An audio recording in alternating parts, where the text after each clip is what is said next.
एक व्यापारी की यह सत्य घटना है। जब मृत्यु का समय निकट आया तो पिता ने अपने एकमात्र पुत्र धनपाल को बुलाकर कहा कि बेटा, मेरे पास धन संपत्ति नहीं है कि मैं तुम्हें विरासत में दूं, पर मैंने जीवन भर सच्चाई और प्रामाणिकता से काम किया है, तो मैं तुम्हें आशीर्वाद देता हूँ कि तुम जीवन में बहुत सुखी रहोगे और धूल को भी हाथ लगाओगे तो वह सोना बन जाएगी। बेटे ने सिर झुकाकर पिताजी के पैर छुए। पिता ने सिर पर हाथ रखकर आशीर्वाद दिया और संतोष से अपने प्राण त्याग दिए। अब घर का खर्च बेटे धनपाल को संभालना था। उसने एक छोटी सी ठेला गाड़ी पर अपना व्यापार शुरू किया। धीरे धीरे व्यापार बढ़ने लगा। एक छोटी सी दुकान ले ली। व्यापार और बढ़ा। अब नगर में संपन्न लोगों में उसकी गिनती होने लगी।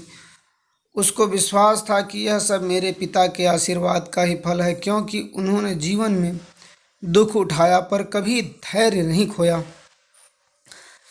श्रद्धा नहीं छोड़ी, प्रामाणिकता नहीं छोड़ी। इसलिए उनकी वाणी में बल था और उनके आशीर्वाद फलीभूत हुए और मैं सुखी हुआ। उनके मुंह से बार बार यह बात निकलती थी। एक दिन एक मित्र ने पूछा, तुम्हारे पिता में इतना बल था तो वे स्वयं संपन्न क्यों नहीं हुए, सुखी क्यों नहीं हुए? धर्मपाल ने कहा, मैं पिता की ताकत की बात नहीं कर रहा हूँ, मैं उनके आशीर्वाद की ताकत की बात कर रहा हूँ। इस प्रकार वह बार बार अपने पिता के आशीर्वाद की बात करता तो लोगों ने उसका नाम ही रख दिया बाप का आशीर्वाद। धर्मपाल को इससे बुरा नहीं लगा। वह कहता कि मैं अपने पिता के आशीर्वाद के काबिल निकलूं, यही चाहता हूँ। ऐसा करते हुए कई साल बीत गए। वह विदेशों में व्यापार करने लगा। जहाँ भी व्यापार करता उससे बहुत लाभ होता। एक बार उसके मन में आया कि मुझे लाभ ही लाभ होता है तो मैं एक बार नुकसान का अनुभव करूं। तो उसने अपने एक मित्र से पूछा कि ऐसा व्यापार बताओ कि जिसमें मुझे नुकसान हो। मित्र को लगा कि इसको अपनी सफलता का और पैसों का घमंड आ गया है। इसका घमंड दूर करने के लिए इसको ऐसा धंधा बताऊं कि इसको नुकसान ही नुकसान हो। तो उसने उसको बताया कि तुम भारत से लौंग खरीदो और जहाज में भरकर अफ्रीका के जंजीबार में जाकर बेचो। धर्मपाल को यह बात ठीक लगी। जंजीबार तो लौंग का देश है, वहाँ से लौंग भारत में लाते हैं और यहाँ 10-12 गुना भाव पर बेचते हैं। भारत में खरीद कर जंजीबार में बेचें तो साफ नुकसान सामने दिख रहा है। परंतु धर्मपाल ने तय किया कि मैं भारत में लौंग खरीद कर जंजीबार खुद लेकर जाऊंगा। देखूं कि पिता के आशीर्वाद कितना साथ देते हैं। नुकसान का अनुभव लेने के लिए उसने भारत में लौंग खरीदे और जहाज में भरकर खुद उनके साथ जंजीबार द्वीप जा पहुंचा। जंजीबार में सुल्तान का राज्य था। धर्मपाल जहाज से उतरकर के और लंबे रेतीले रास्ते पर जा रहा था।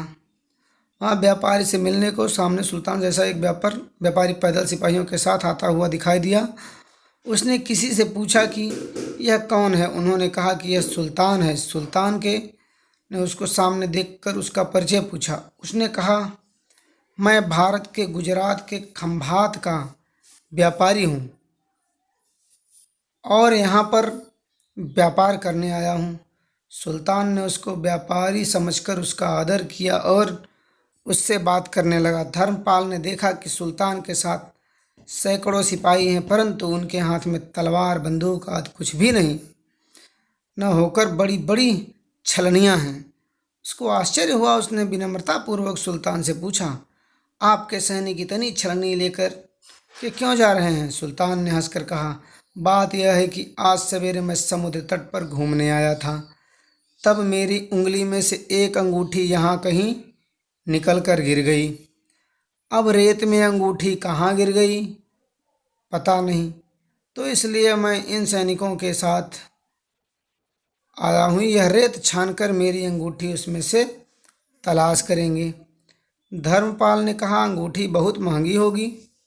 सुल्तान ने कहा, नहीं, उससे बहुत अधिक कीमत वाली अनगिनत अंगूठी मेरे पास है, पर वह अंगूठी एक फकीर का आशीर्वाद है। मैं मानता हूँ कि मेरी सल्तनत इतनी मजबूत और सुखी है उस फकीर के आशीर्वाद से है, इसलिए मेरे मन में उस अंगूठी का मूल्य सल्तनत से भी ज़्यादा है।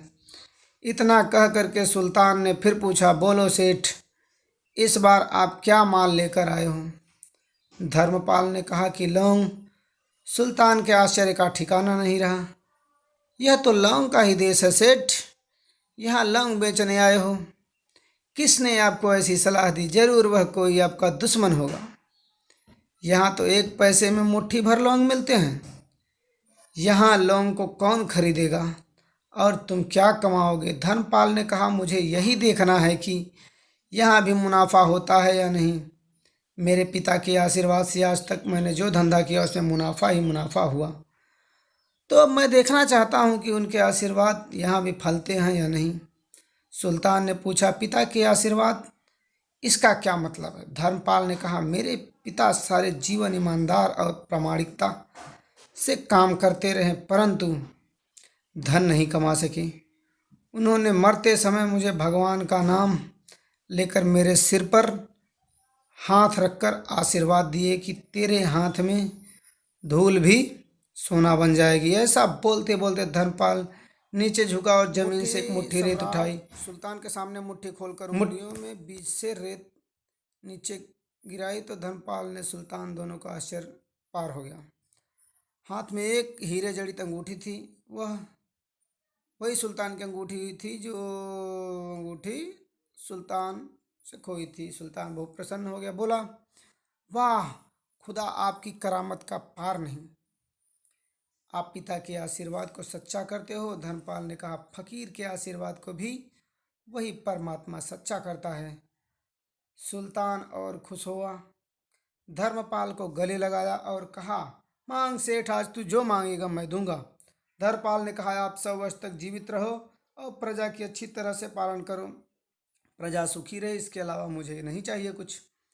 सुल्तान और अधिक प्रसन्न हो गया। उसने कहा, सेठ, तुम्हारा सारा माल मैं आज खरीदा हूँ और तुम्हारी मुँह मांगी कीमत देता हूँ।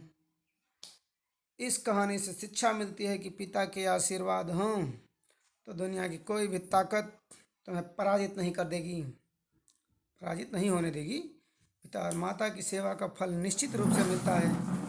आशीर्वाद जैसी और कोई संपत्ति नहीं।